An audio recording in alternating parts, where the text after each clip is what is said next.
Welcome to The Explainer. Listen, we are cutting right through all those exaggerated dystopian headlines today to show you what AI displacement actually looks like right now in 2026. This isn't some sci-fi story about robots marching in to take over your desk. It is a much more complicated, far more human, and honestly incredibly immediate reality. We're going to look at the raw data, see exactly who is taking the hit, and most importantly, figure out how you can position yourself to actually win in this new landscape. Okay, let's dive right in.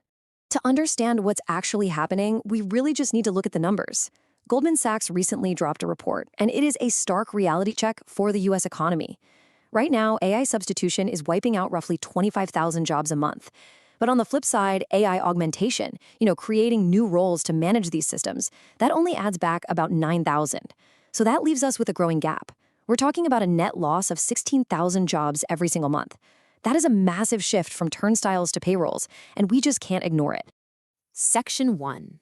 The Job Market Map. Zooming out to the broader macroeconomic data from this year, McKinsey's latest State of AI survey found something huge. A staggering 32% of companies expect to reduce their total workforce by at least 3% within the next year. And when you look at specific departments, a median of 30% expect declines over the next 12 months. That is nearly double from the year before. The acceleration itself is the signal here. Companies have totally stopped talking about AI job cuts as some distant, maybe someday possibility. They're treating this as an immediate reality, and they're baking these reductions right into their operational planning. Section 2. Erasing your buffer time. Framing all of this purely as sudden job elimination kind of misses the actual mechanism of how AI is taking over. It's way more subtle than just getting a pink slip. The displacement actually happens in the meeting that literally didn't get scheduled because an AI tool just handled the summary. It's the first draft nobody wrote. It's the strategy deck getting built in 40 minutes instead of 4 hours. AI is first and foremost compressing your low-leverage effort, the summarizing, the drafting, the formatting, and when that buffer time gets completely erased, your company's expectation of what you can output in an hour drastically shifts upward. The workers who adapt to this new pace, they keep their jobs. The ones who don't, well, they get displaced. Section 3. Who takes the hit? So, who's actually feeling this? Administrative and customer service roles are facing the absolute highest exposure right now. We're looking at 26% of admin jobs and 20% of customer service jobs at direct risk. Why? Because these are the exact areas where high-volume tasks are so easily absorbed by automated systems. Chatbots are resolving Tier 1 support tickets instantly. AI agents are processing invoices totally independently. And this isn't just theory, guys. In the tech sector alone, there were nearly 90,000 job cuts reported within just the first 7 months of 2025. That's a 36% increase from the year prior. The volume work is simply vanishing. And here is a crucial point about demographics. Gen Z is bearing the absolute brunt of this AI displacement. Young professionals are disproportionately concentrated in those exact routine, white-collar, and administrative roles we just talked about. Data entry, legal support, billing. And because they're so early in their careers, they naturally lack the accumulated experience, the deep relational networks, and that specialized judgment of senior staff. Right now, they have virtually no buffer against this automation wave. Section 4. The productivity upside. Okay, let's pivot away from the whole doom and gloom narrative for a second, because the long-term macro view is actually incredibly positive. The World Economic Forum projects that by 2030, yes, 92 million roles will be displaced globally, but a staggering 170 million new ones will be created. That results in a net gain of 78 million jobs worldwide. So the challenge isn't really whether the economy is going to survive, it's whether you and your organization can transform fast enough to actually capture these new roles. And the companies leaning into this? They are seeing massive results. PwC data shows that industries most exposed to AI are experiencing a huge productivity surge, like nearly quadrupling since 2022. They are now seeing 3 times higher revenue growth per employee compared to sectors with low AI exposure. AI isn't just cutting costs here, it's literally multiplying output. The firms winning right now aren't just the ones buying the most tools. They're the ones actually building a system around them. And what about individual professionals? The rewards are immense. Workers with demonstrable AI skills are now commanding a staggering 56% wage premium over their peers. What is wild is that this premium was only 25% just 1 year prior. It more than doubled in 12 months.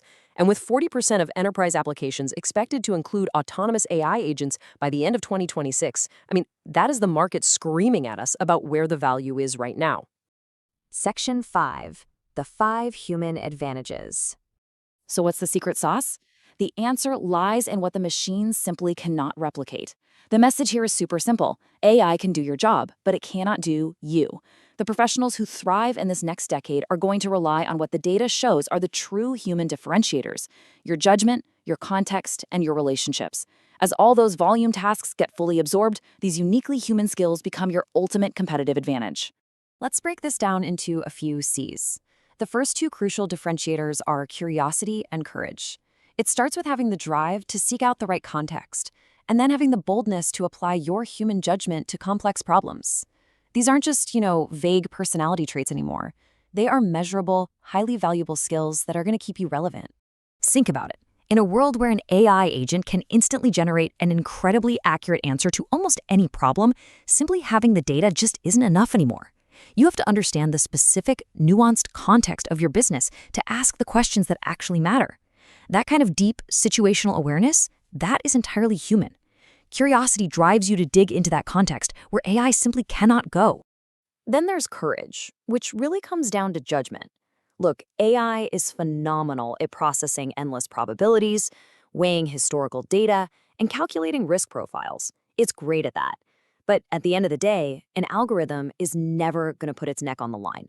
It takes human expertise, courage, and judgment to look at those probabilities, rely on gut experience, and actually make the final executive decision to execute a strategy. Moving right along, we have creativity and compassion. This is where we look at the deeply imaginative and relational aspects of business. Think about how AI actually works for a second. It's fundamentally backward-looking, right? It trains on existing data sets and basically just remixes what already exists. But humans, we can synthesize completely unrelated concepts and leverage deep contextual knowledge to build totally creative, bespoke solutions for our clients. We create novel value that AI just cannot generate on its own. And when it comes to relationships, yes, we have these incredibly realistic chatbots today that can resolve Tier 1 tickets. They're good, but AI only simulates concern. It doesn't actually care. Genuine empathy, building real trust, and navigating all the complex relational dynamics of a business partnership, that remains our exclusive domain. And frankly, it is what clients actually pay for. Finally, we have communication. Sure, AI can translate language flawlessly or execute a business workflow totally independently, but humans are required to turn that output into profound, actionable meaning. We are the ones who contextualize the results, communicate the why, leverage our networks, and actually lead the charge. This is exactly how you differentiate yourself when all that routine work is gone. Section 6. Your next 3 moves. All right, to wrap this up, let's translate all this complex macro stuff into a concrete action plan for your week. Here are your 3 moves. First, audit your buffer work.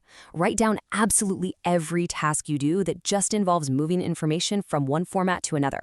The summarizing, the drafting, the formatting, that right there is your AI integration starting point. Second, identify your judgment work, the tasks that require your actual context, your relationships, and your expertise. Third, protect that judgment time fiercely. Build your entire system around doing the high leverage work that AI cannot touch. Because here's the bottom line. The displacement isn't some future headline anymore. It is happening in the day-to-day, right now, across literally every industry. So as you look at your own workflow this week, the only question left to answer is this. Are you going to shape how this AI transition happens, or are you just going to sit back and watch it happen to you?